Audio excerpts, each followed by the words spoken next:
ધોરણ 6 પ્રકરણ 10 social science પૃથ્વીના આવરણો સૌર પરિવારમાં આપણી પૃથ્વી અજોડ છે.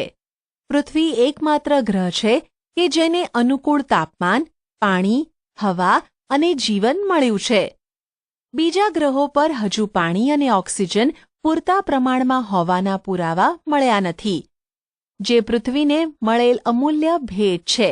સામાન્ય રીતે આપણે જાણીએ છીએ કે પૃથ્વી તેના ઉદ્ભવ સમયે અગનગોળાના સ્વરૂપે હતી. આ અગનગોળો ધીરે ધીરે ઠંડો પડતાં કેટલાક તત્વોનું ક્રમશઃ પ્રવાહી અને ઘન સ્વરૂપમાં રૂપાંતર થયું. આમ પૃથ્વીની આસપાસ વાયુઓનું તથા પૃથ્વીની સપાટી પર ખડકો અને માટીનું આવરણ અસ્તિત્વમાં આવ્યું. આ આવરણના વિશાળ ખાડાઓમાં પાણી ભરાતા મહાસાગરો બન્યા. આમ પૃથ્વીનું ચોક્કસ સ્વરૂપ રચાયું. પૃથ્વીના આવરણો પૃથ્વીના 4 મુખ્ય આવરણો છે. 1. મૃદાવરણ, 2. જલાવરણ, 3. વાતાવરણ, 4. જીવાવરણ. 1. મૃદાવરણ લિથોસ્ફિયર. પૃથ્વી ઉપરનો પોપડો સામાન્ય રીતે માટી અને ઘન પદાર્થોનો બનેલો છે. મૃદા શબ્દનો અર્થ માટી થાય છે, તેથી પોપડાના ઉપલા ભાગને મૃદાવરણ કહે છે. આ આવરણ ખડકો અને ઘન પદાર્થનું બનેલું હોવાથી તેને ખડકાવરણ કે ઘનાવરણ તરીકે પણ ઓળખવામાં આવે છે. વિસ્તાર અને બંધારણ પૃથ્વીનો ઉપરનો પોપડો લગભગ 64 કિલોમીટરથી 100 કિલોમીટર જેટલો જાડો છે. તેમાં મુખ્યત્વે એલ્યુમિનિયમ અને સિલિકા જેવા હલકા તત્વો રહેલા છે. ઊંડા સમુદ્રોમાં આ પોપડો પાતળો હોય છે. પૃથ્વી સપાટીનો આશરે 29% ભાગ મૃદાવરણે રોકેલો છે. આ ભાગ પર પર્વતો, ઉચ્ચ પ્રદેશો, મેદાનો વગેરે આવેલા છે. મૃદાવરણની સપાટીથી જેમ જેમ ઊંડે જઈએ તેમ તેમ તાપમાનમાં વધારો થતો જાય છે. સામાન્ય રીતે દર 1 કિલોમીટરની ઊંડાઈએ જતાં આશરે 30 ડિગ્રી સેલ્સિયસ તાપમાનનો વધારો થાય છે. આમ અહીં વધારે ગરમીને કારણે અંદરના ખડકો પણ પીગળી જઈ અર્ધપ્રવાહી ઘટ સ્વરૂપમાં ફેરવાઈ જાય છે. આ ખડકોના પીગળેલા દ્રવ્યને મેગ્મા કહે છે, જેમાં કેટલાક વાયુઓની હાજરી હોય છે. અહીં ઉપરના ખડકોનું દબાણ ખૂબ જ વધારે હોય છે. આમ દબાણ અને ગરમી જેવા પરસ્પર વિરોધી બળો વચ્ચે સમતુલા જળવાય છે. એટલે જ પૃથ્વીનો પોપડો ફાટી જતો નથી. મૃદાવરણનો જીવાવરણ અને વનસ્પતિ જીવન સાથે ગાઢ સંબંધ છે. આપણા ઘર, પાણી, ખેતી, ઉદ્યોગો બધું જ આ મૃદાવરણ સાથે સંબંધ ધરાવે છે. મૃદાવરણમાંથી ખનિજો અને ખનિજ તેલ મળે છે. ખેતી કરી વિવિધ પાકોનું ઉત્પાદન મેળવીએ છીએ. મેદાન પ્રદેશોમાં વિવિધ ઉદ્યોગ ધંધા અને બીજી આર્થિક પ્રવૃત્તિઓ કરીએ છીએ. પર્વત પ્રદેશોમાં આવેલા જંગલો પણ મૃદાવરણને આભારી છે. ટૂંકમાં એમ કહી શકાય કે આહારથી માંડીને આવાસ અને આપણા અસ્તિત્વનો પાયો એટલે જ મૃદાવરણ. 2. જલાવરણ હાઇડ્રોસ્ફિયર. પૃથ્વી સપાટી પર ભૂમિ પ્રદેશ કરતાં પાણીના વિસ્તારનું પ્રમાણ વધારે છે. પૃથ્વી સપાટીનો જે વિસ્તાર પાણીથી ઘેરાયેલો છે તેને જલાવરણ તરીકે ઓળખવામાં આવે છે. પૃથ્વી સપાટીનો લગભગ 71% જેટલો વિસ્તાર જલાવરણથી ઘેરાયેલ છે. પૃથ્વી સપાટીનો આ વિસ્તાર એટલો વિશાળ છે કે એમાં ભૂમિખંડો પણ ટાપુ જેવા લાગે છે. પૃથ્વી પરના વિશાળ જળરાશિ ધરાવતા ભાગોને મહાસાગરો તરીકે ઓળખવામાં આવે છે, જે ક્રમશઃ પેસિફિક, એટલાન્ટિક, હિંદ અને આર્કટિક મહાસાગર તરીકે જાણીતા છે. પૃથ્વી પરના મહાસાગરો ખૂબ વિશાળ અને ઊંડા છે. તેના તળિયે 10 થી 11 કિલોમીટર જેટલી વિશાળ અને ઊંડી ખાઈઓ છે. મહાસાગરોના તળિયે પણ પૃથ્વી સપાટી જેવા ભૂમિ સ્વરૂપો આવેલા છે. પૃથ્વી પર જે પાણી છે તેમાંથી 97% સમુદ્રમાં રહેલું ખારું પાણી છે. બાકીના પાણીનો આશરે પોણો ભાગ ધ્રુવો પર તથા હિમાલય જેવા બીજા ઊંચા પર્વતો પર બરફ રૂપે છે. જે પાણી પૃથ્વીના પેટાળમાં છે, સરોવરમાં અને નદીઓ રૂપે વહે છે, તેનું પ્રમાણ ખૂબ જ ઓછું છે.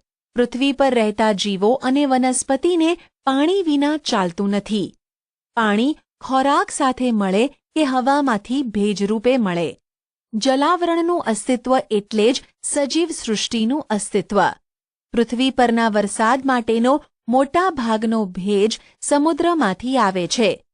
સમુદ્રના તળિયે કિંમતી ખનિજોનો મોટો જથ્થો આવેલો છે. પાણીમાંથી મીઠું મેળવીએ છીએ અને તેના તળિયે મેંગનીઝ, લોખંડ, કલાઈ વગેરે ખનિજો આવેલા છે. માનવીના પ્રોટીનયુક્ત આહારના ભંડારો પણ છે. સમુદ્રો કે મહાસાગરોના મોજા, પ્રવાહો અને ભરતીમાં પ્રચંડ શક્તિ રહેલી છે. તેને નાથીને વિદ્યુત શક્તિ મેળવી શકાય છે. મહાસાગરો જળ પરિવહનના માર્ગો બન્યા છે. વિવિધ દેશોના વેપારમાં પણ જળમાર્ગો વધારે અનુકૂળ રહ્યા છે. વાતાવરણ એટમોસ્ફિયર પૃથ્વીની ચારે બાજુ વીંટળાઈને આવેલા લગભગ 800થી 1000 કિલોમીટરની ઊંચાઈ સુધીના વિવિધ વાયુના આવરણને વાતાવરણ કહે છે. વાતાવરણને નરી આંખે જોઈ શકાતું નથી.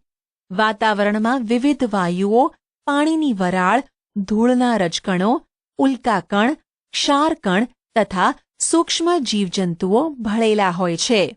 વાતાવરણ રંગ, ગંધ અને સ્વાદ રહિત હોય છે તેમજ પારદર્શક હોય છે.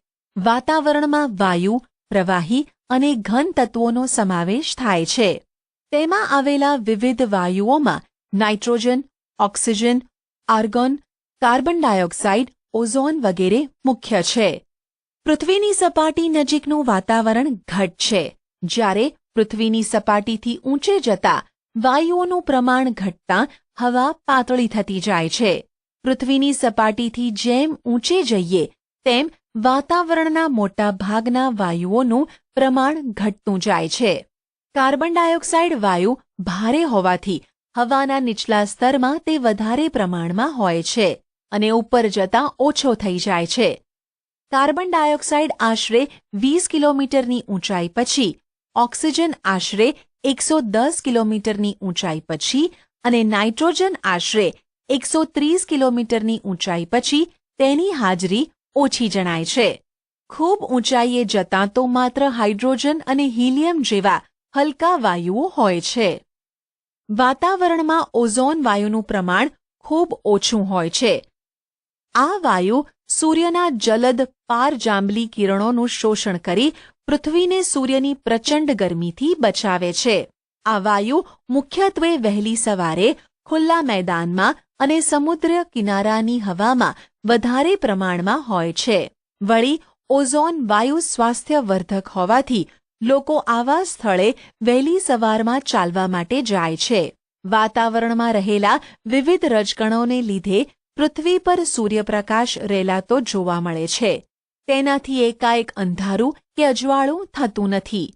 સૂર્યોદય પહેલાં ઉષાકાળ અને સૂર્યાસ્ત પછી સંધ્યાના આકાશી રંગો આ રજકણોને આભારી છે. રજકણો દ્વારા પ્રકાશના કિરણોનું પરાવર્તન થાય છે અને આપણને સૂર્યપ્રકાશ મળે છે. વાતાવરણના માધ્યમથી અવાજ સાંભળી શકાય છે.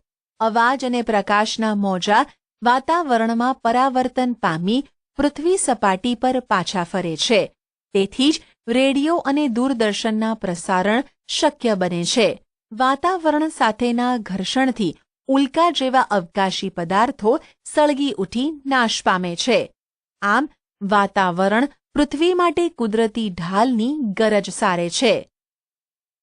જીવાવરણ બાયોસ્ફિયર મૃદાવરણ, વાતાવરણ અને જલાવરણ ના જે ભાગમાં જીવસૃષ્ટિ વ્યાપેલ છે તેને જીવાવરણ કહે છે.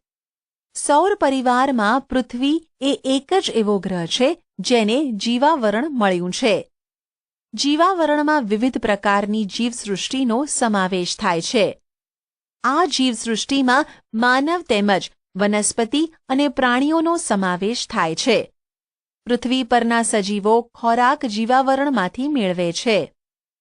જીવાવરણના સજીવો માનવ જગતને વૈવિધ્યપૂર્ણ ખોરાક અને કાચો માલ પૂરો પાડે છે.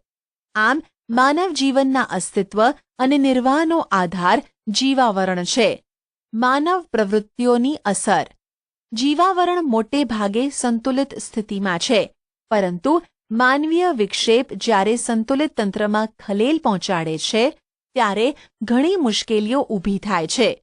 પર્યાવરણનું શોષણ કરી કરાતા વિકાસને પરિણામે કુદરતી પોષણ કડી જોખમાય છે.